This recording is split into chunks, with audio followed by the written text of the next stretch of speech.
I have to follow up a poem. I really wish I had known that was going to happen. All right, good evening, anyone. Before I start talking, I have a question for all of you. And please be honest in your answer to this, which is, are there any non-recovering or recovering hyper-independent humans in the house today? No one. No one in here is hyper-independent. Hyper-independent means it's really difficult for you to ask for help. Okay, I see some shaking. Okay. Everyone's fine, which is great. It means you don't need to hear my lesson. Okay, so I'm going to start off here, and the title of my talk is Rage Walks. So, this is me trying to pretend that I'm okay about 7 years ago.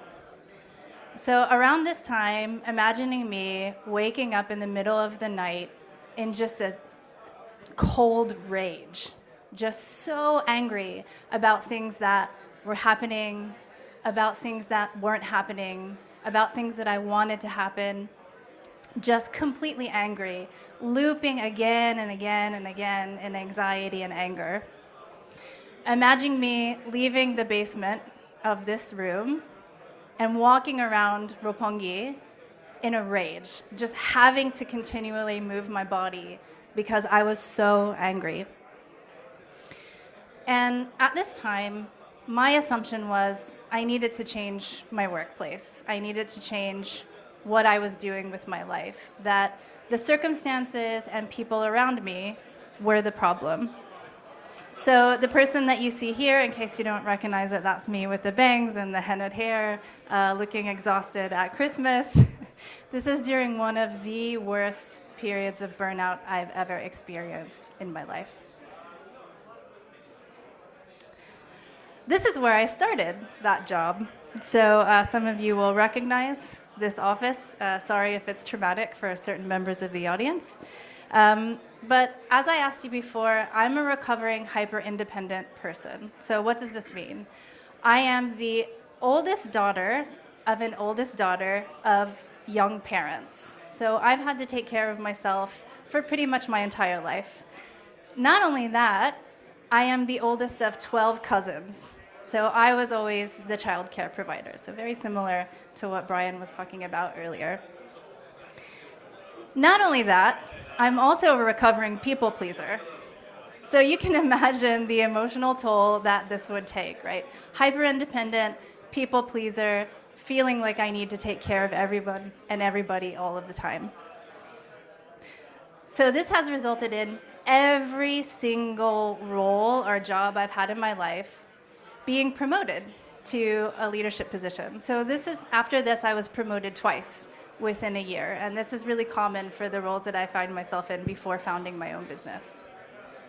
So you might ask what I was doing. So I was working at a coding engineering bootcamp, or a software engineering bootcamp.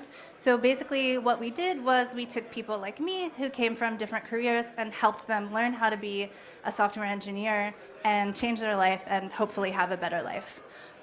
Full disclosure, I am not a tech person. I have a major in psychology and post-colonial British literature. Very, very useful for this kind of job. So there was also this component of imposter syndrome, right? So I was the director of programs. It was basically my job to make sure everyone who was paying about 100,000, so about $1,000,000 for this 3-month program that they had to quit their jobs for. Many of them were on like a tourist visa or had switched onto a tourist visa. It was an incredibly difficult program. It was my job, I thought, to make sure that they were successful. And the truth is, we were. We were successful for a really long time. Lots of people had great career changes after this. People got married, they had kids, it was amazing. But when I started, I inherited a team that was told that they were going to be doing a different job, that they were going to be working on software engineering projects, not teaching. So already there was a huge mismatch, right? And this was, by the way, not communicated to me until after I had inherited this team. So it was my job to help encourage them to enjoy their job teaching in a non-traditional educational space. It was a high-risk situation for everyone because, of course, and by the way, I just want to point out this is not Luagon for the Luagon folks in the audience in case you're confused. I'm not bad-talking anyone here. But it was a really high-risk situation, right? Because there was no guarantee that there would be a job placement at the end of this. So people just had to risk it, especially people who had families, right? So everyone was very emotional. It was also my job to counsel, coach. I also had the unfortunate duty of removing people from the program when they weren't cutting it, which now that I do what I do for a living is a huge conflict of interest. It's incredibly unethical that I was in both of those positions at the same time. But again, I wanted to do everything. I thought that I could fully occupy all of these roles. And then, right before COVID, actually, I started thinking to myself, okay, I'm burnt out. What am I doing? I'm surrounded by all of these people who are courageous enough to take this incredible risk to change their lives. What the hell am I doing here, like shepherding other people through this program? So naturally, like the profession I was later to become, I analyzed my job. Okay, what are the things that I love doing? What are the things I don't enjoy doing? What do I want to do more of? What do I don't want to do less of? And that's how I got into coaching. I have a background in psychology and mental health.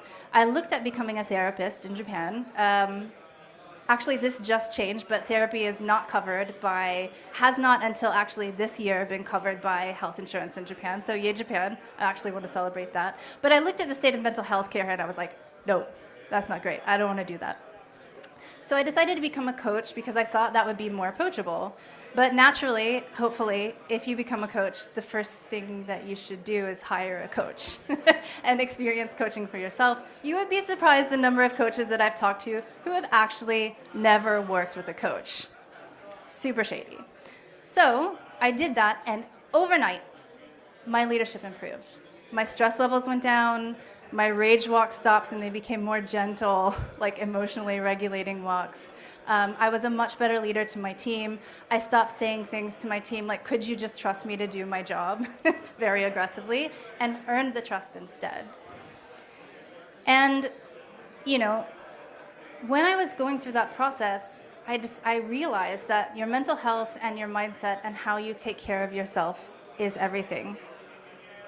So this was amazing. And after about 6 months of continuing to work in this job, there was an issue, and I asked myself this question, which is, if I were my own client, would I think it was a good idea for me to continue working here?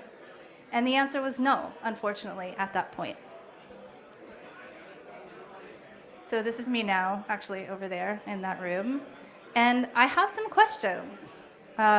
So if I had gotten coaching earlier, would it have turned out differently, right? This isn't a question that I can't know the answer to, but given the change that happened pretty much immediately as soon as I started working with my coach, I think it's probably likely that it would have. And it also would have had a much better outcome on the business, because I can tell you, fast forward after I left, a lot of things fell apart because I was holding so many roles. 5 people took my job after I left. And so, it wasn't until I was onboarding my successor, one of them, right, sharing everything that they needed to know about the job, and they were very clever, and they were sort of trying to understand the role that they were walking into. They were like, well, what's happened? So I was telling a little bit of the stories, and they just stopped me. They were like, are you okay? Did you get help for that? Like, you were obviously pretty burnt out. This was obviously a really terrible situation. I also had to transition the entire school online during COVID with our biggest group ever, who again had paid about 10 grand to be here, and were very angry and were asking for things like discounts. And after this, I was like, you know what? No, I wasn't okay. But never once during this whole time did it occur to me that I needed to ask for help. I was looking to my bosses, I was looking to my family members, I was looking to my partner for this kind of support that I needed. But the thing about it is, my bosses were busy.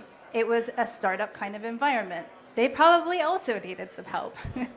And, of course, like your partners, your family members, your friends, they can't be there with you in your exact situation, and they have a stake in your life. So it's amazing to me that I never thought to reach out for help at this time. And the thing that I really walked away with this is, yes, hopefully your workplace is amazing. Hopefully mental health is like the main focus. But especially in this world, that's not going to be the case, right? Everyone is so busy running and hustling that it's really important that you don't wait for another person to notice before you reach out and get help. Because ultimately, it is your responsibility to do so. So I just want to encourage everyone to reach out before you need it. Reach out and get help before it becomes an issue. And maybe your outcomes will be different. Maybe your startup will be more successful. Maybe your relationships will be better. And I can tell you, I don't know what would have happened with this job. And I am grateful that things turned out the way they did because I love my life now. But this lesson that I learned has shepherded me through so many incredibly intense life traumas. And I'm doing really well because of it. So if you are a hyper-independent person, if you think it's a shameful thing to need help, if you think that reaching out for professional help, whatever format that might be, means that you are broken, means that you have a problem, that's not true. We are biologically wired to need each other. So please, please, please reach out for help before you need it. And that's it for me. Thank you.